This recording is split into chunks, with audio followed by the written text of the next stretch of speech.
1942. A young bride lies dying in a New Haven hospital. Her name is Ann Miller. A simple infection from a miscarriage is killing her. Her fever has reached 107 degrees. Her organs are failing. The doctors have tried everything. Nothing works. She has hours to live. Then, a small package arrives. Inside, 5.5 grams of brownish powder. Enough to fit in a teaspoon. Within 24 hours, her fever breaks. Within days, she's sitting up. Within weeks, she walks out of that hospital. And Miller becomes the first civilian ever saved by penicillin. But here's what they didn't tell you. This miracle drug almost never existed. The man who discovered it had been ignored, rejected, and forgotten for 12 years. His breakthrough was rotting in a drawer. And it took a world war to prove the world wrong. This is the story of how one doctor's refusal to give up saved more lives than any general, any president, any king in human history. If they did, you can too. The desperate doctor who saved millions. Let's go back. September 3rd, 1928. St. Mary's Hospital, London. Alexander Fleming returns from vacation. He's 47 years old. A bacteriologist. Not famous. Not wealthy. Just a quiet Scottish doctor who studies the things that kill us. His laboratory is a mess. Petri dishes everywhere. Some contaminated. Some forgotten. He's about to throw them away. Then he notices something strange. One dish, contaminated with mold, has a clearing around it. The bacteria he was growing? Dead. All of them. Killed by, what? The mold? Fleming stares at that dish. He doesn't know it yet, but is looking at the answer to humanity's oldest nightmare. You see, in 1928, a simple cut could kill you. A scraped knee. An infected tooth. Childbirth. Surgery was a death sentence 30% of the time. Not because doctors didn't know how to operate, they did. But because afterward, invisible killers moved in. Bacteria. Streptococcus. Staphylococcus. Pneumococcus. Names that meant death. World War I had just ended. 10 million soldiers died in battle. But do you know how many died from infected wounds? From pneumonia? From diseases in the trenches? More than died from bullets. Infection was the true enemy. And we had no weapon against it. Fleming isolates the mold. Grows more. Tests it. It works. It kills bacteria. Not just one type. Many types. The most deadly types. And here's the miracle. It doesn't seem to harm human cells. This mold, this Penicillium notatum, is producing something that could change everything. He calls it mold juice. Later, he'll give it a proper name, penicillin. Fleming publishes his findings in 1929. He presents them to medical societies. He writes papers. He tells anyone who will listen. This could save millions. The world's response?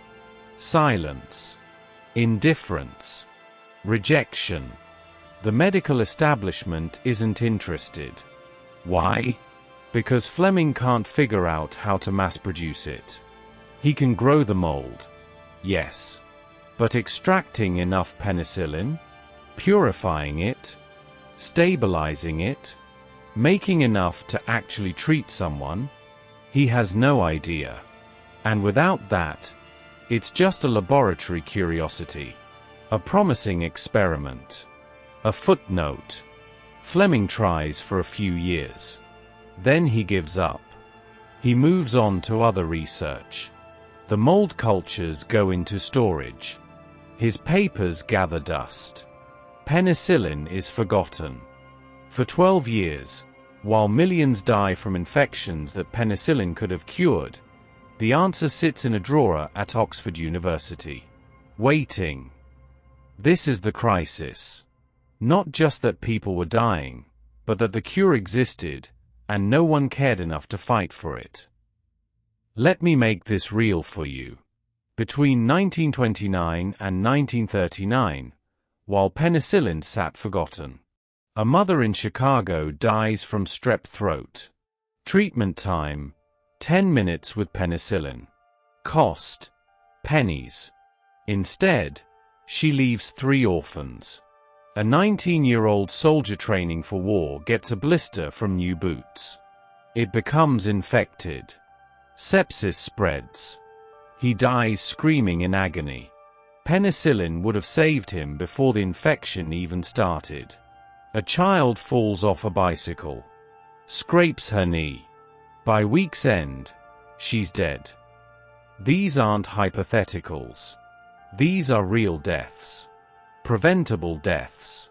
Deaths that happened while the cure existed. And then, 1939 arrives. Germany invades Poland. World War II begins. Suddenly, the world remembers what Fleming knew.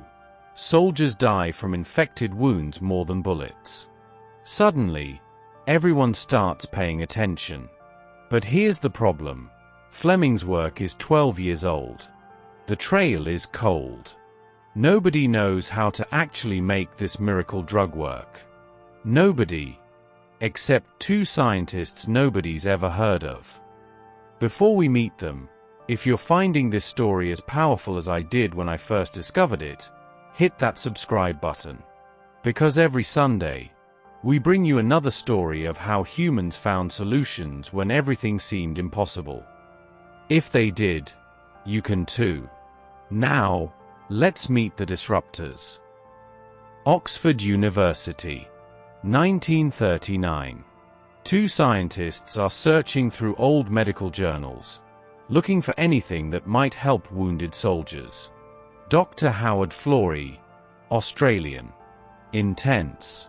Brilliant. Obsessed with finding new ways to fight infection. Dr. Ernst Boris Chain, German Jewish refugee who fled the Nazis. A biochemist. Meticulous. Precise. They're an odd pair.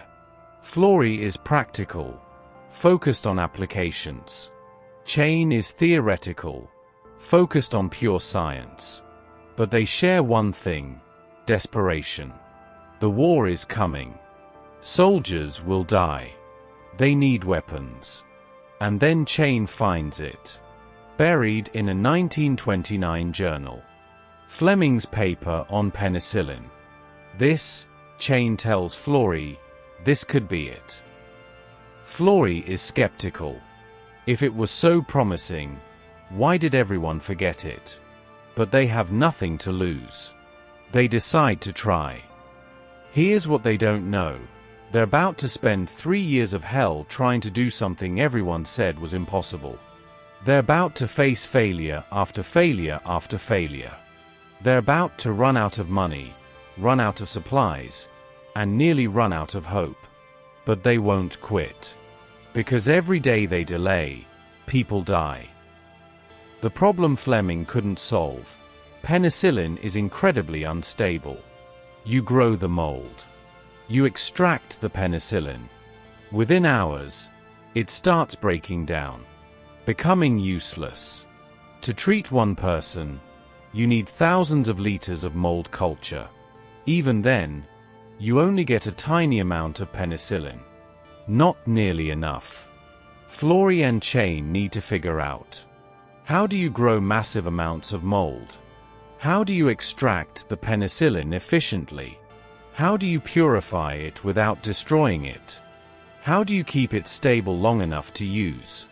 Oh, and they need to do all this with almost no funding, a world war raging, constant bombing raids destroying their lab, no chemical companies willing to help. They turned their entire laboratory into a penicillin factory. Not the shiny pharmaceutical factories we imagine. No. They use bedpans as culture vessels, bathtubs for growing Moldy milk churn for filtration, donated hospital equipment. The entire Oxford team works around the clock. Growing mold. Extracting penicillin. Drop by drop. Gram by gram. Chain develops a freeze-drying process. It works. Sort of. Sometimes. They extract enough penicillin to test on one mouse. Infected with deadly streptococcus. The mouse survives. They need more. So much more. They recruit everyone. Lab assistants. Students. Volunteers. Even the cleaning staff starts growing mold cultures. At one point, they're growing penicillin mold in every container they can find, including the researchers' own bedpans at home. Desperate? Yes. Insane? Maybe. But it's working. February 12, 1941. A 43-year-old police officer named Albert Alexander lies dying in Oxford's Radcliffe Infirmary. He scratched his face on a rosebush while gardening. Just a scratch. But it became infected. The infection spread to his eyes, his scalp, his lungs. The doctors have already removed one of his eyes trying to stop the infection. It didn't work. He's dying. Days, maybe hours left. Florey and Chain have finally extracted enough penicillin to try. Barely enough. But it's now or never. They inject it. Nothing happens. Hours pass. Then, the fever starts dropping. The infection stops spreading.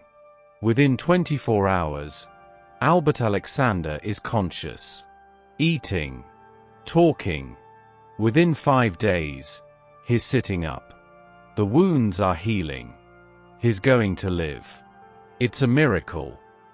But then, they run out of penicillin. They've used every drop they had. They're still growing more, extracting more, but it takes time. Days. Maybe a week. Albert Alexander's infection returns. It spreads. Fast. Without penicillin, he dies on March 15, 1941. Let that sink in. They proved it works. They saved him. And then he died anyway because they couldn't make enough. Imagine being Florey and Chain in that moment. You've just proven you can save lives. You've seen the miracle with your own eyes.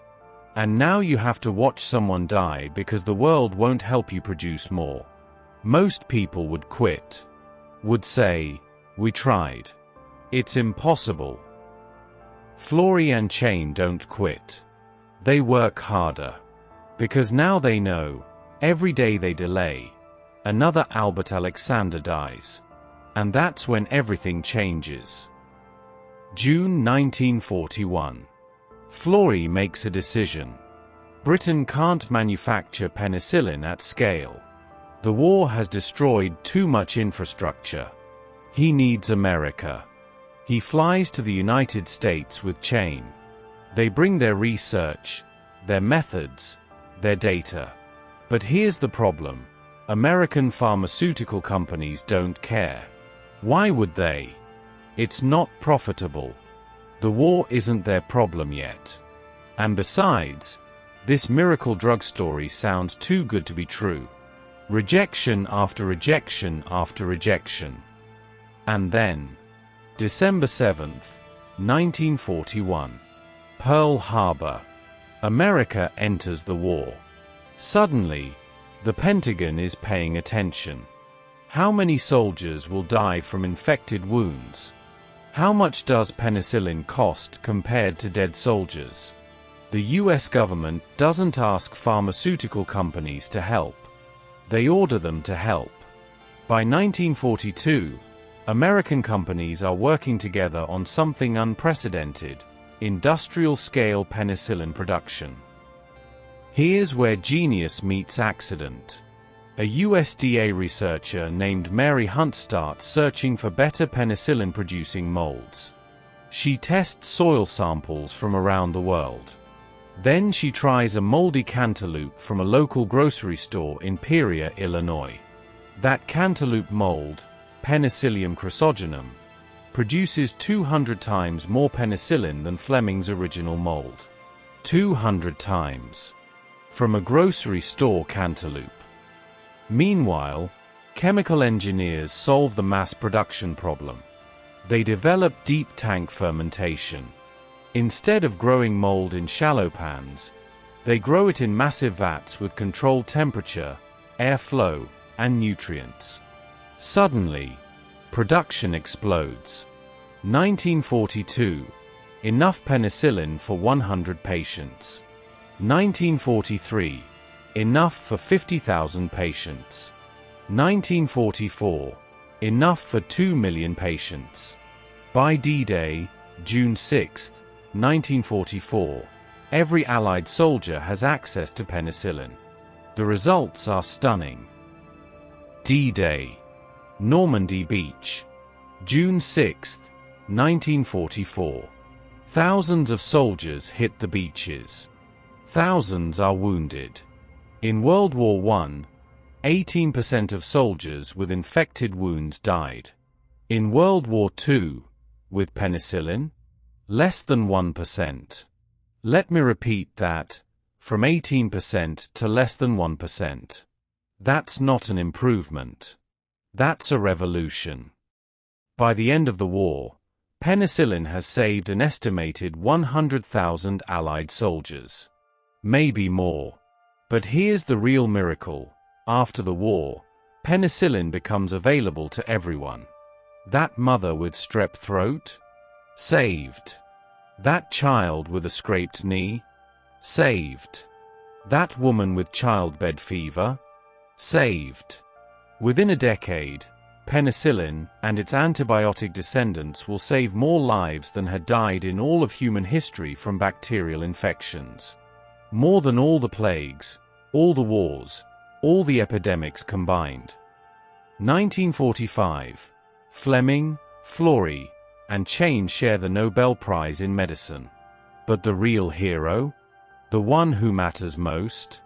The man who discovered it in 1928 was ignored for 12 years, but never destroyed his research. Alexander Fleming kept those mold cultures. Kept his notes. Kept the possibility alive. When the world was finally ready to listen, the answer was waiting. Pause the video for a second. I want you to think about something. What's your penicillin? What's the thing you discovered, you created, you know is valuable, but the world isn't ready for yet? Drop a comment. Tell me. Because maybe your breakthrough is just waiting for its moment. Maybe the world will be ready tomorrow. Next year. In 12 years. But only if you don't give up. Now, let's talk about what this means for you. So what do we learn from Fleming, Florey, and Chain? Lesson 1. Timing isn't everything. Persistence is. Fleming discovered penicillin in 1928. It didn't save the world until 1942. 14 years later. He could have given up. Could have burned his research. Could have said, "The world doesn't want this." He didn't. He kept it alive. And when the moment came, he was ready. Your breakthrough might not get applause today. That doesn't mean it's worthless. It means it's early. Lesson 2. You can't do it alone. Fleming discovered it. But he couldn't scale it. Florey and Chain could scale it. But they couldn't manufacture it. American industry could manufacture it. But they needed the government's push. Your biggest obstacle isn't the problem. It's trying to solve it alone. Find your Florey. Find your Chain. Find the people who see what you see and have the skills you don't. Lesson 3. Crisis creates opportunity. Penicillin was ignored for 12 years. Then war came. Suddenly, everyone cared. Sometimes your breakthrough doesn't need better marketing. It needs the right crisis. And trust me, the crisis is coming. Or it's already here.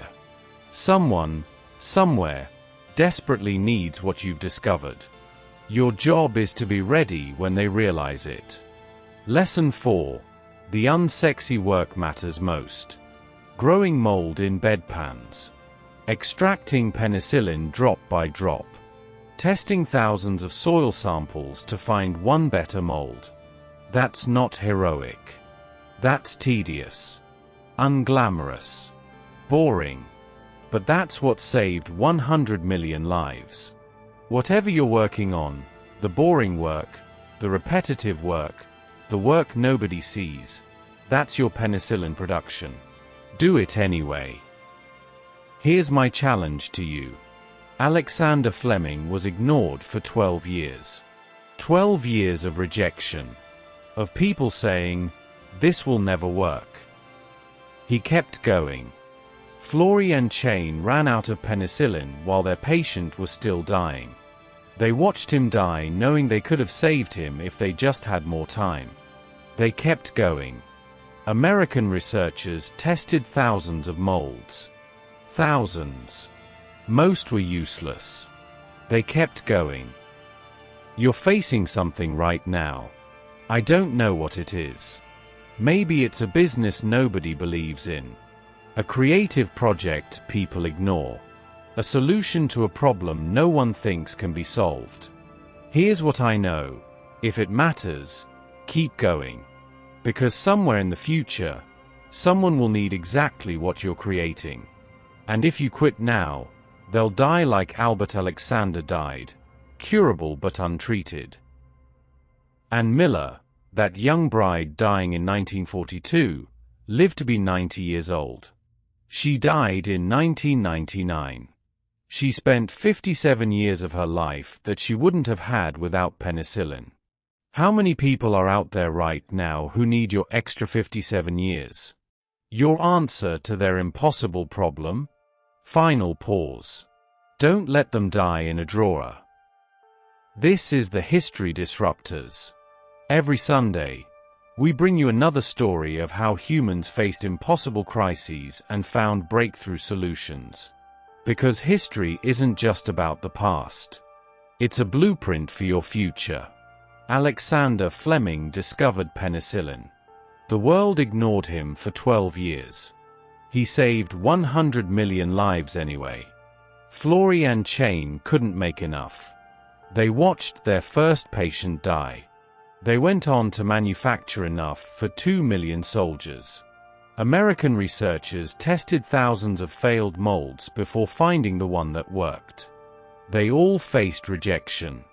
They all faced failure. They all faced moments when quitting made sense. They didn't quit. If they did, you can too. When I woke up just after dawn on September 28, 1928, I certainly didn't plan to revolutionize all medicine by discovering the world's first antibiotic.